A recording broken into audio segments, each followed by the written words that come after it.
நான் தான் உங்கள் குட்டி சுட்டி. இன்றைக்கி வந்து மார்னிங் சண்டே சமையல் போட முடியல, வெளியில் போயிடுறோம்னு சொன்னோம் இல்லையா நேற்று லைவில், போயிட்டு வந்துட்டோம். இப்போ தான் நம்ம சமைக்க போகிறோம். என்னென்ன காலையிலே என்னென்னு வச்சுட்டு போயிட்டோம். என்னென்ன சமைக்க போகிறோம்னு பார்க்கலாமா? பாருங்கள், மட்டன் நம்மளுடைய சப்ஸ்கிரைபர் வந்து மட்டன் பிரியாணி செய்ய சொன்னார். அதனால மட்டன் எடுத்து வந்திருக்கோம். 1/2 kg மட்டனு. வெள்ளைக்கிழங்கா வந்து குழம்பு வைக்க போகிறோம். இது ஒரு 1/2 கிலோ எடுத்துன்னு வந்திருக்கோம். இது வந்து சிக்கன் குண்டிக்காய் ஈரல்னு சொல்லுவோம், குண்டிக்காய்ன்னு சொல்லுவோம். இது ஈரல். இது ஒரு 1/2 kg வாங்கி வந்திருக்கோம். இது கிரேவி டைப்பில் வைக்க போகிறோம். இதை நீங்களாம் என்ன சொல்லுவீங்கன்னு சொல்லுங்கள். நாங்கள் குண்டிக்கான்னு சொல்லுவோங்க. இதில் வந்து இஞ்சி ஒரு இவ்வளோ எடுத்துருக்கேன். ஒரு 3 மலைப்பூண்டு நான் யூஸ் பண்ணியிருக்கேன். அது நல்லா பெரிய பெரிய சைஸாக இருக்கும். ஒரு 3 பெரிய பெரிய பல்ல இருக்கிறது பெரிய பூண்டு 3. ஒரு இவ்வளோ இஞ்சி எடுத்துருக்கேன். இதை அரைச்சிக்கலாம். பிரியாணிக்கும் இந்த சிக்கனுக்கும் இதை அரைச்சிக்கலாம். இது வந்து கிழங்கா மீன் சொன்னோம் இல்லையா, அதுக்கு மசாலு. இவ்வளோ உண்டு தேங்காய், ஒரு 3 பச்சை மிளகா, புளி பாருங்கள் 1/2 கிலோவுக்கு இவ்வளோ தான் எடுத்துருக்கேன். 2 தக்காளி, 2 வெங்காயம், ஒரு இவ்வளோ பூண்டு போட்டுருக்கேன். இதில் குழம்பு மிளகாத்தூள் மட்டும் சேர்த்து அரைச்சிக்கலாம். அப்புறம் பாருங்கள், இது வந்து பிரியாணிக்கு வெங்காயம் கட் பண்ணி வச்சுருக்கேன். இது சிக்கன் அந்த குண்டிக்காய் வந்து கிரேவிக்கு வெங்காயம் 3 பச்சை மிளகா கீரிக்கலாம். இது எடுத்து வச்சுருக்கேன். தயிர் பிரியாணிக்கு பாதி லெமன் அளவுக்கு புழிஞ்சு விட போகிறோம். இவ்வளோ பச்சை மிளகா, புதினா. இது பிரியாணிக்கு தக்காளி கட் பண்ணி வச்சுருக்கோம். இது சிக்கனுக்கு வச்சுருக்கோம். இங்கே பாருங்கள், அரிசி பாசுமதி அரிசி ஊற வச்சுட்டு இருக்கேன். ஓகே, எப்படி செய்யலான்னு பார்க்கலாமா? குக்கரில் ஃபஸ்ட்டு பிரியாணி செய்கிறதுக்கு முன்னாடி குக்கரில் மட்டனை போட்டு அதில் கொஞ்சமாக இஞ்சி பூண்டு பேஸ்ட்டு, கொஞ்சோண்டு உப்பு, மஞ்சள் கொஞ்சம், ஒரு 2 பச்சை மிளகா போட்டுருக்கேன். இதில் வந்து 1 கிளாஸ் தண்ணி ஊற்றி நல்லா ஒரு 5 விசில் 6 விசில் விட்டு எடுத்துக்கலாம். பிரியாணி எண்ணெய் நெய் ஊற்றிட்டு இருக்கேன். சூடாகிடுச்சு. இப்போ ஸ்பைசஸ் போட்டுக்கலாம். பிரியாணி இலை, அப்புறம் மராத்தி முட்டு, அப்புறம் லவங்கம், பட்டை, அப்புறம் இது பாருங்கள் அன்னாச்சி பூ, ஏலக்காய் எல்லாத்தையும் போட்டுக்கலாம். ஸ்பைசஸை போட்டுட்டு வெங்காயம் போட்டுக்கலாம்.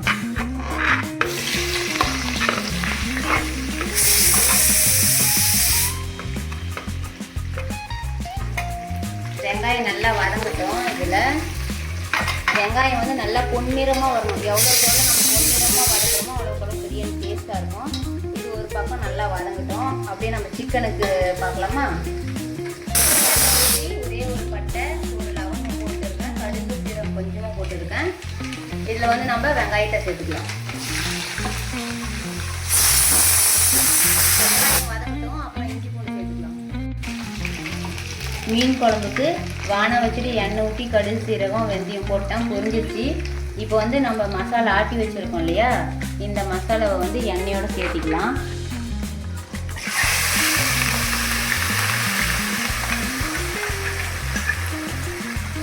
நல்லா வதக்கி விட்டுட்டு நம்மளுக்கு எவ்வளோ தண்ணி வேணுமோ அவ்வளோ தண்ணி உப்பு போட்டு ஊற்றிக்கலாம். வெங்காயம் நல்லா வதங்கிடுச்சு சிக்கனுக்கு. இப்போ இஞ்சி பூண்டு பச்சை மிளகாவும் சேர்த்து அரைச்சிட்டுக்கிறேன். இதை போட்டுக்கலாம். போட்டு வதக்கி விட்டுட்டு வதக்கி விட்டுக்கலாம். வதக்கி விட்டுட்டு தக்காளியை போட்டுக்கலாம்.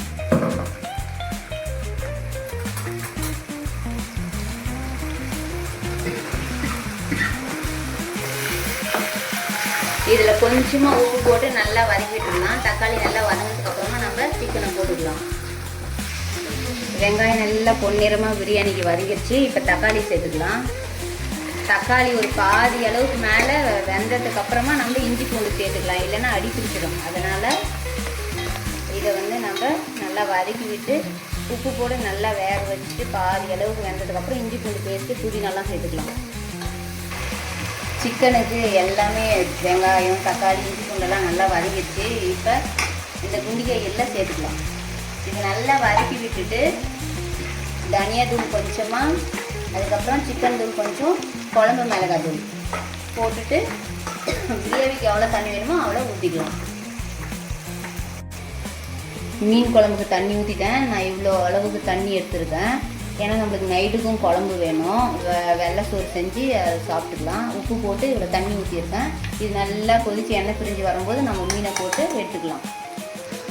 இதில் தனியா தூள், சிக்கன் தூள், அப்புறம் குழம்பு மிளகாய் தூள் காரத்துக்கு ஏற்ற மாதிரி போட்டு நல்லா வதங்கிடுச்சு. இப்போ நம்ம கிரேவிக்கு தகுந்த மாதிரி தண்ணி ஊற்றிக்கலாமா? அவ்வளோதான். இது நல்லா கிரேவி டைப்புக்கு வந்ததுக்கு அப்புறமா நம்ம இதை எடுத்துக்கலாம். இங்கே பாருங்கள், இது பிரியாணிக்கு நல்லா வதங்கிடுச்சு. இப்போ கறியை போட்டுக்கலாம். கறி நான் விசில் விட்டு எடுத்து வச்சுட்டு இருக்கேன். நல்லா பூ மாதிரி வந்துட்டு இருக்குது. இதை நம்ம இது கொட்டிக்கலாம். அதில் கொட்டி விட்டுட்டு நல்லா வதக்கி விட்டுக்கலாம். இதோட நம்ம மசாலாலாம் சேர்த்துக்கலாம்.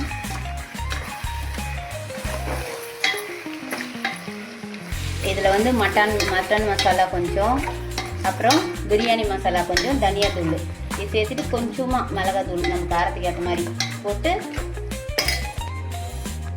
இங்கே பாருங்கள், மட்டன் வேக வச்சு தண்ணி உள்ள எடுத்து வச்சுருக்கேன். இதில் 3/4 பாகம் நான் பாசுமதி அரிசி எடுத்து வச்சுருக்கேன். இதில் 2 பாகம் நான் தண்ணி ஊற்ற போகிறேன். ஆல்ரெடி மட்டன்லேருந்து வந்த தண்ணி உள்ள இருக்குது. இதோட நம்ம 2 பங்கு ஊற்றிக்கலாம். பாருங்க, தனியா தூள், மட்டன் மசாலா கொஞ்சம், பிரியாணி மசாலா போட்டு நல்லா வதங்கிடுச்சு. அதோட தயிரும் போட்டு நல்லா வதக்கிட்டோம். மசாலோட கறி நல்லா வதங்கிடுச்சு. இப்போ தேவையான அளவு தண்ணி ஊற்றிக்கலாமா? 1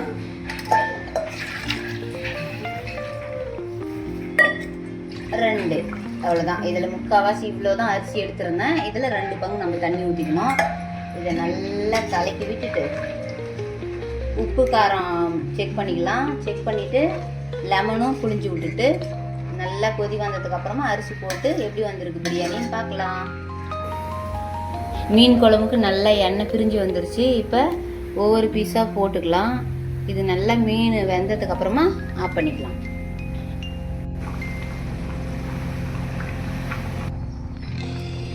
பிரியாணி தண்ணி நல்லா கொதிச்சு வந்துருச்சு. இப்போ நம்ம அரிசியை போட்டுக்கலாம்.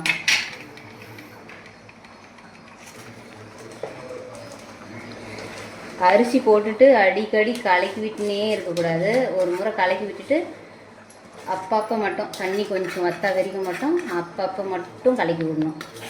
உடனே கலக்கி விட்டால் அரிசி உடஞ்சிரும். நான் செய்யும்போது எப்பவுமே எனக்கு அரிசி உடஞ்சி வந்ததில்லை.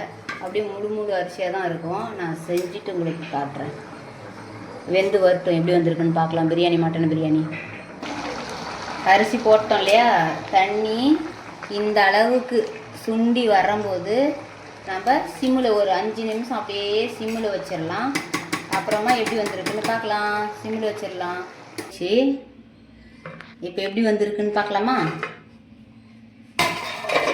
பாருங்கள், அப்படியே எப்படி இருக்கு பாருங்கள். அப்படியே உதிரியாக வந்திருக்கா, முழுசாக இருக்கா அரிசி. பாருங்கள், அப்படியே நல்லா வெந்துட்டு இருக்குது, முழுசாக இருக்குது பாருங்கள். ஒரு அரிசி கூட உடைய கிடையாது. எல்லாமே எப்படி வந்திருக்குன்னு பார்க்கலாம்.